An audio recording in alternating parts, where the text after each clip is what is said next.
Defekti në rrjetin kryesor të ujësjellësit në tubacionin 500 mm ka krijuar jo pak anomali në furnizimin me ujë të qytetit. Aktualisht për riparimin e defektit po punohet prej 48 orësh, ndërsa synohet që qyteti duke nisur nga mëngjesi së shtunës të nisë regjimin normal të furnizimit me ujë. Drejtori i Shoqërisë Aksionere të Ujësjellësit Vlorë, Ermal Murati, e theksoi defektin shumë serioz në një zonë si ajo e lagjes 1 Maj, që pret ujërat e gjithë qytetit të Vlorës. Aktualisht bëhet fjalë për një linjë në një pjesë të saj që supozohet të mos ishte aktive, por që ka prezencë të ujit. Po ndërhyet duke mbyllur një pjesë dhe për të vijuar ndërhyrje në pjesën ku dhe defekti është më serioz, ndërsa puna ka vijuar edhe gjatë natës. Ky është një defekt shumë serioz praktikisht. Jemi në lagjen 1 Maj në zonën transbalkanike, në prezencë të madhe të ujit, duke qenë se është dhe një zonë në terren shumë të vështirë dhe pret ujërat e gjithë qytetit. Jemi në një linjë 500 mm. Praktikisht supozoj që kjo të ishte një linjë jo aktive, prej më shumë se disa vitesh, por ajo që avum re do të thotë që ka një prezencë madhe uji dhe po përpiqemi të krijojmë një situatë të tillë duke mbyllur një pjesë të segmentit për t'i dhënë mundësi vetes tonë nga krau tjetër, ku është avaria më e madhe dhe më serioze për ta likuiduar si avari dhe për të kthyer normalitet pjesën e segmentit.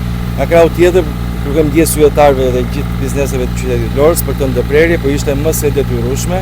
Gjatë mbrëmjes kaluar kemi qenë në detyrë për tërheqjen e ujit, pasi ka pasur një prezencë shumë madhe të ujit dhe na ka detyruar pastaj rreth orës 11 të mbrëmjes për të stakuar gjithë stacionet e qytetit në mënyrë që të eliminojë prezenca e ujit dhe më prapa të vepronin sipas mundësive tona për eliminimin e defektit. Dukshëm që Vlora është me avari në disa pika, kjo vjen për shkak të rrjetit amortizuar dhe kjo është një shembull jo i mirë konkret ndaj futja në eficiencë e projektit të ri për rrjetin shpërndarës të qytetit Vlorës në fillim të vitit tjetër, diku rreth tremujorit të dytë vitit 2026, do të japi një frymarrje 3 për sa i përket furnizimit me ujë gjithë qytetarëve. Murati ka theksuar se me ndërhyrjen do të ketë normalitet në zonën 24 orëshe prej Lungomares dhe atë që quhet zona turistike, ndërsa besohet se prej mëngjesit të së shtunës dhe qyteti do të hyjë në normalitetin e furnizimit me ujë. Ndodhën këto surprizat e pakëndshme dhe të mosdisiplinimit të rrjetit. Ajo që kemi parashikuar është një veprim paraprak për mbylljen e furnizimit me ujë të këtij rrjetit, hapjen ose takimin e stacioneve të pompimit, furnizimin e pjesë lungomare zonës turistike, për t'i dhënë frymarrje më mbrapa pjesës furnizimit të depos qytetit, për të siguruar një furnizim ditën e nesme për gjithë, maksimum ditën e nesme të mëngjesit për gjithë qytetarët e Vlorës.